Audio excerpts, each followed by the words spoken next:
Diperlihatkan sebuah sekolah bernama SMA Donghan, tempat semua murid cerdas berkumpul. Tidak hanya cerdas, namun juga harus berasal dari keluarga kaya.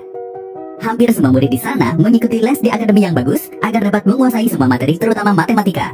Karena matematika di sini menjadi salah satu penilaian utama untuk masuk perguruan tinggi ternama. Meskipun sekolah ini berisi anak-anak orang kaya, namun ada beberapa murid dengan bantuan finansial dari sekolah, salah satunya bernama Jiwo. Jiwo memang cerdas, namun ia tidak mahir dalam pelajaran matematika seperti yang lainnya. Dia tidak dapat mengikuti kelas akademi matematika di luar dan ia harus belajar sendiri. Saat ini nilai matematika Jiwo berada di peringkat 238 dari 240 siswa di Donghan. Hal ini membuatnya dipanggil ke ruang guru oleh wali kelasnya, Pak Kim Gyun-ho. Pak Kim Gyun-ho mengatakan jika nilai matematika Jiwo terus-menerus begini, ia akan sulit masuk universitas ternama. Belum terlambat untuk berdiskusi bersama ibunya untuk pindah ke sekolah biasa. Mendengar akan hal itu, Jiwo kaget dan menjadi rendah diri. Jiwo sebenarnya tidak secara langsung mengalami kesulitan beradaptasi dengan teman-teman di sana. Jiwo ini memiliki sifat yang sederhana, jujur, dan setia kawan. Meskipun terkadang teman-temannya tidak bisa menghargai niat baik Jiwo sebagai teman. Masalah timbul ketika Jiwo diajak teman-temannya untuk keluar membeli ayam goreng dan alkohol sejumlah 4 porsi. Saat ia menyelundup masuk gedung, penjaga sekolah bernama Haksung menangkap basah Jiwo. Keesokan harinya, Jiwo diinterogasi oleh Pak Kim Gyun-ho. Jiwo ditanyai siapa saja teman-teman yang bersamanya saat malam itu, namun Jiwo dengan jiwa setia kawannya tidak mau mengatakan sejujurnya. Awalnya Pak Kim tidak mempercayainya dan bersikeras untuk meminta nama murid lain yang bersekongkol, namun Jiwo juga bersikeras untuk menjawab hal yang sama. Maka Pak Kim Gyun-ho menyerah dan melimpahkan semua kesalahan dan sanksi kepada Jiwo seorang. Jiwo mendapat skorsing selama 1 bulan, tidak dapat menginap di asrama, namun tetap bisa mengikuti pelajaran di kelas. Jiwo memutuskan untuk pulang ke rumah. Di halaman sekolah saat menuju pulang, ia diganggu oleh teman perempuan sekelasnya yang bernama Pak Boram. Boram menggoda Jiwo agar membelikannya rokok, namun Jiwo tidak memperdulikannya. Boram tidak berhenti mengganggu hingga Jiwo kesal. Nampaknya Boram senang melihat Jiwo menjadi kesal. Boram memberitahu Jiwo bahwa di sekolah tidak ada yang namanya persahabatan, itu hanya berlaku di dalam film-film saja. Sebaiknya Jiwo sadar bahwa teman-temannya hanya memanfaatkan kebaikannya saja. Sesampainya di rumah, Jiwo sempat membereskan rumah dan istirahat sejenak. Ia bertemu sang ibu yang baru pulang kerja di malam hari. Ibu Jiwo bekerja sebagai call center di sebuah bank. Ia terbiasa mendapat umpatan dari customernya, sehingga ia sering mabuk bersama temannya untuk melepaskan penat sepulang kerja. Sang ibu sangat senang putranya pulang. Ia membuatkan makanan untuk makan malam Jiwo. Sang ibu berkata bahwa ia sangat bangga melihat putranya mengenakan seragam SMA Donghan. Jiwo terlihat sangat keren saat mengenakannya. Jiwo yang berniat mendiskusikan tentang perpindahan sekolah kini batal mendengar betapa sang ibu sangat senang melihat Jiwo bersekolah di SMA Donghan. Ia lantas pergi untuk kembali ke sekolah. Ia tidak akan menyerah dan akan tetap berjuang untuk tetap bersekolah di SMA Donghan. Dalam perjalanan menuju sekolah, tiba-tiba hujan. Hujan makin deras, Jiwo pun berjalan makin cepat dan kemudian berlari. Jiwo berniat menginap di asrama, namun mengingat bahwa ia diskors selama 1 bulan, maka ia hanya bisa mengendap-endap di sekitar gedung yang telah lama ditutup. Tepat saat Jiwo di depan gedung itu, Pak Hasung, sang penjaga sekolah, sedang berkeliling di sekitar. Mendapati Jiwo sedang bersembunyi di balik tumpukan kayu, Pak Hasung menyuruh Jiwo untuk segera masuk asrama. Jiwo mengatakan ia kini tidak bisa lagi masuk asrama gara-gara Pak Hasung. Akhirnya Pak Hasung mengajak Jiwo menginap di ruang jaganya. Sesampainya di ruang jaga, Jiwo terus-menerus berbicara dan mengomel. Sampai akhirnya ia diberi peringatan jika terus berbicara maka ia harus keluar dari ruangan. Maka Jiwo mulai diam dan menurut. Tak lama kemudian Jiwo tertidur di kursi sambil memegang buku matematika. Jiwo mendengur dan menyenggol tumpukan barang di sampingnya hingga jatuh. Pak Hasung memeriksa apa yang jatuh. Ia mengambil barang-barang tersebut dan melihat soal matematika yang masih kosong. Tanpa ragu, semua soal matematika itu dikerjakan dengan tenang dan dikembalikan ke tempat semula. Keesokan harinya, Jiwo dibangunkan oleh Pak Haksung itu. Ia kembali ke kelas dan mengikuti pelajaran seperti biasanya. Jiwo kaget kertas matematikanya sudah terisi jawaban. Ia lebih kaget lagi karena jawaban di kertas itu selalu benar. Ia menjadi satu-satunya murid yang mendapatkan semua jawaban benar. Namun, Jiwo tidak mengaku karena ia memang tidak tahu bagaimana mendapatkan jawaban tersebut. Selesainya pelajaran matematika, Jiwo mendatangi Pak Haksung. Jiwo meminta untuk diajari cara menjawab soal-soal di kertas sebelumnya.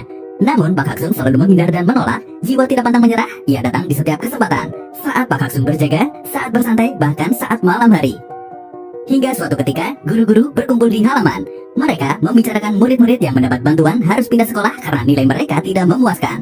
Salah satu murid tersebut adalah Jiwo. Pak Haksung yang sedang membersihkan sampah mendengar hal tersebut dan tetap diam. Keesokan harinya, Jiwo datang ke ruangan jaga sambil membawa 1 box minuman. Pak Haksung tahu apa maksud kedatangan Jiwo itu. Pak Haksung menyarankan agar Jiwo pindah sekolah saja agar mendapat ranking yang bagus. Namun Jiwo menolaknya. Jiwo mengatakan bahwa ia tak akan pindah sekolah karena itu akan membuat ibunya sedih dan kecewa. Kemudian Pak Haksung bertanya apakah ayah Jiwo tidak merasa kecewa. Mulai dari situlah Jiwo menceritakan kisahnya dan kisah kepergian ayahnya yang meninggal tertabrak truk karena supirnya mabuk. Jiwo mulai mengungkapkan emosinya karena segala kekurangan yang ia miliki, termasuk kenyataan bahwa ia tidak dapat mengikuti les di akademi saat akhir pekan seperti murid-murid lain. Mendengar hal itu, Pak Haksung mengatakan agar Jiwo jangan terlalu mengasihani diri sendiri agar bisa realistis dalam menjalani hidup. Jiwo akhirnya pergi dan menyerah, namun penjaga sekolah memberinya catatan sebuah tempat untuk Jiwo datangi besok malamnya dan juga meminta Jiwo untuk mengganti minuman yang ia bawa menjadi susu stroberi. Adegan berganti di sebuah tempat penjualan barang bekas. Penjaga sekolah memberi beberapa perkakas seperti lampu meja, saklar, dan lain-lain. Pemilik toko barang bekas tersebut adalah seorang agen intelijen bernama Pak Haijun. Mereka berdua telah lama kenal, bahkan mereka saling membantu satu sama lain. Perkakas yang telah dibeli ternyata digunakan untuk ruangan sains yang telah lama tidak dipakai. Pak Haksung berniat menggunakan ruangan itu untuk tempat yang mengajari Jiwo matematika. Malam hari tiba, Jiwo datang seorang diri mengendap-endap. Tempat itu sangat gelap dan kusam. Jiwo merasa was-was hingga akhirnya ia dapat menemukan ruangan sesuai catatan dan bertemu dengan Pak Haksung. Sebelum memulai pelajaran, Jiwo diberitahu 3 aturan selama belajar matematika di sana, yaitu yang pertama, dilarang memberitahu siapapun apa yang terjadi di ruangan tersebut. Yang kedua, tidak boleh bertanya tentang apapun kecuali tentang matematika. Yang ketiga, Pak Haksung akan mengajari matematika, namun ia tidak akan mempedulikan nilai maupun peringkat Jiwo nantinya. Jiwo menyetujui dan mematuhi 3 peraturan tersebut. Pak Haksung mulai mengajari Jiwo dimulai dari sebuah persoalan sederhana, yaitu menentukan luas sebuah segitiga. Jiwo dan Pak Haksung memperdebatkan jawaban soal tersebut cukup lama, sehingga penjaga sekolah mengatakan pada Jiwo bahwa menemukan jawaban yang benar memang penting, namun lebih penting lagi adalah untuk mengetahui akar dari sebuah masalahnya. Itu semua adalah proses dalam menemukan solusi. Mulai dari situlah Jiwo mulai fokus belajar matematika bersama Pak Haksung, si penjaga sekolah tersebut. Epsilon. Pak Haksung memuji Jiwo dengan mengatakan epsilon yang artinya adalah spesifik dan signifikan. Tak sadar kata tersebut keluar dari mulutnya, hal ini membuatnya mengingat kenangan masa kecilnya. Dahulu sebelum menjadi seorang penjaga sekolah, ia adalah seorang jenius matematika sejak kecil hingga dewasa. Ia menyukai matematika hingga mengikuti perlombaan-perlombaan tingkat internasional bersama murid lain dari Korea Selatan. Bahkan hanya ada 2 murid laki-laki yang mendapatkan kenang-kenangan sebuah bolpen istimewa dari ilmuwan terkemuka saat itu. Hingga kini ia masih menyimpan bolpen tersebut. Di akhir sesi pembelajaran, Jiwo mengikuti Pak Haksung. Ia mengatakan bahwa ia harus menginap karena sudah malam. Tak ada lagi bis yang beroperasi pada jam itu, maka Pak Haksung mengizinkan Jiwo menginap di kamar bersamanya. Jiwa keingintahuan Jiwo seketika muncul ketika ia melihat radio retro. Ia mulai memutar musik, terdengar musik dari Sebastian Bach. Nampaknya Jiwo sedikit mengerti akan musik-musik klasik yang Pak Haksung dengarkan selama ini. Mereka mulai mengobrol tentang musik klasik. Jiwo mencoba memutar musik klasik dari handphonenya dan menggunakan muk untuk meletakkan handphonenya agar suara yang keluar dari speaker handphone terdengar lebih keras. Nampaknya Pak Haksung terkagum-kagum akan musik yang dihasilkan dari handphone. Itu lebih jernih dan jelas daripada saat ia mendengarkan melalui radio. Ia menyuruh Jiwo untuk menggunakan selimut dan bantal yang tersisa. Ia mengizinkan Jiwo juga untuk tidur di kasurnya. Jiwo merasa ia sudah sedikit lebih dekat dengan penjaga sekolah. Ia mencoba menanyakan mengapa Pak Haksung dideportasi dari Korea Utara dan pindah ke Korea Selatan. Namun Pak Haksung mengingatkan bahwa tidak boleh ada pertanyaan selain matematika. Keesokan harinya, Jiwo mengikuti pelajaran di kelas seperti biasanya. Pak Kim Kian-ho mengatakan bahwa Olimpiade Pitagoras yang selama ini diadakan adalah sebuah tolak ukur bagi murid-murid agar dapat mengikuti pendaftaran masuk universitas-universitas terbaik impian. Namun, tahun ini Olimpiade Pitagoras tersebut akan dijadikan ujian kelulusan. Semua murid mengeluh karena Olimpiade tersebut sangatlah sulit. Mengetahui hal tersebut, Jiwo tak pantang menyerah. Ia semakin rajin membeli susu stroberi untuk diberikan kepada Pak Haksung. Nampaknya Bora memperhatikan Jiwo dan menjadi penasaran mengapa Jiwo jadi sering membeli susu stroberi. 1 bulan telah berlalu, Jiwo semakin giat belajar matematika di ruang sains selama bersama Pak Haksung. Persoalan demi persoalan matematika telah Jiwo kerjakan setiap malamnya, sehingga saat siang hari di kelas, ia tertidur saat jam istirahat. Tiba hari penjemputan murid-murid oleh orang tua murid. Semuanya dijemput dengan mobil, namun Jiwo tidak ada yang menjemput karena ibunya sedang sibuk bekerja. Namun Jiwo tidaklah merasa sedih, meskipun juga teman dekatnya yang sama-sama mendapat bantuan berpindah sekolah hari itu juga. Jiwo yakin pada diri sendiri untuk tetap tinggal di SMA Donghan. Boram mendekati Jiwo, ia mencoba untuk berteman dengan Jiwo, namun Jiwo tidak pernah menanggapinya. Boram adalah anak orang yang berada secara finansial, ia juga hidup hanya bersama ibunya. Namun ibu Boram sangatlah ketat dan suka mengatur Boram, hingga Boram merasa jenuh dan kesal. Boram harus mengikuti semua rencana ibunya, hingga harus mengikuti les mahal yang tentornya adalah guru sekolahnya sendiri. Boram menolak perintah tersebut karena dianggap sebagai hal ilegal, namun ibunya memaksa Boram. Jiwo menemui Pak Haksung. Ia bercerita tentang temannya yang memutuskan pindah sekolah. Ia kini mulai berpikir untuk pindah sekolah juga sesuai saran Pak Kim. Namun Pak Haksung mengatakan bahwa seorang ilmuwan matematika tidak boleh menelan mentah-mentah kata-kata dari orang lain. Ia harus membuktikannya. Tidak harus pandai atau tekun, tapi harus berani. Berani untuk mencoba lagi setiap kali ia gagal. Lalu Pak Haksung mengeluarkan kertas hasil pekerjaan Jiwo. Pak Haksung telah mengoreksi jawabannya. Meskipun banyak yang salah, namun Pak Haksung memuji Jiwo karena telah melakukan dengan cara yang benar. Pak Haksung menyemangati Jiwo agar terus berani dan jangan menyerah. 지금까지 포기하지 않으면서 Sore hari berikutnya, ketika waktunya belajar bersama di ruang belajar, Boram memberikan susu stroberi kepada Jiwo sebagai permintaan maaf karena telah mengganggu Jiwo. Namun Jiwo malah pergi membawa buku-bukunya dan susu stroberi tersebut. Boram diam-diam mengikuti Jiwo ke ruang sains yang lama. Akhirnya Jiwo ketahuan sedang belajar matematika bersama Pak Haksung di sana. Pak Haksung tidak memarahi Boram asal ia tidak mengatakan rahasia itu kepada siapapun. Maka Boram berjanji untuk tetap tutup mulut. Hari demi hari mereka bertiga sering menghabiskan waktu bersama. Bahkan Pak Haksung mengajak Boram bermain piano bersama dengan not lagu yang dibuatkan oleh Pak Haksung.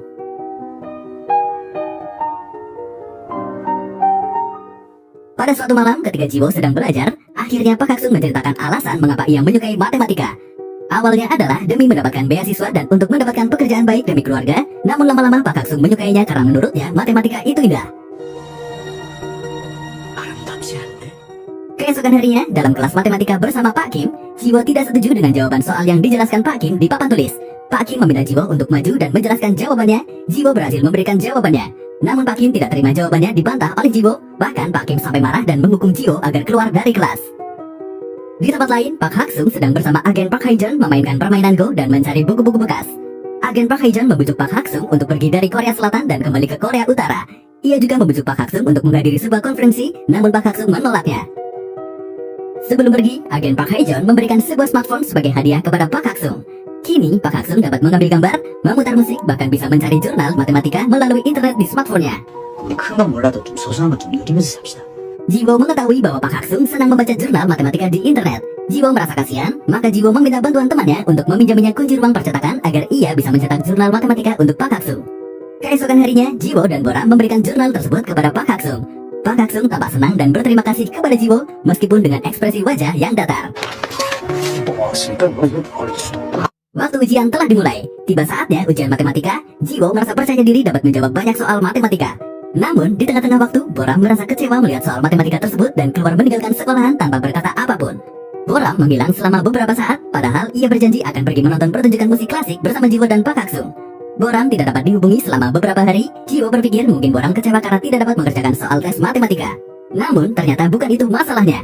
Boram diam-diam mengunggah sebuah pengakuan bahwa ia mengikuti program les di sebuah akademi dengan tentornya adalah seorang guru SMA Donghan.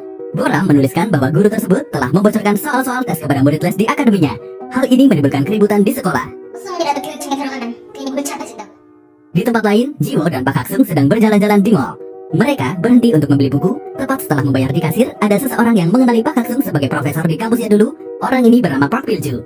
Park Pilju bahkan mengira Jiwo adalah putra Pak Haksung yang bernama Taeyeon. 저희가 와서 저 수학 강의하셨지 않습니까?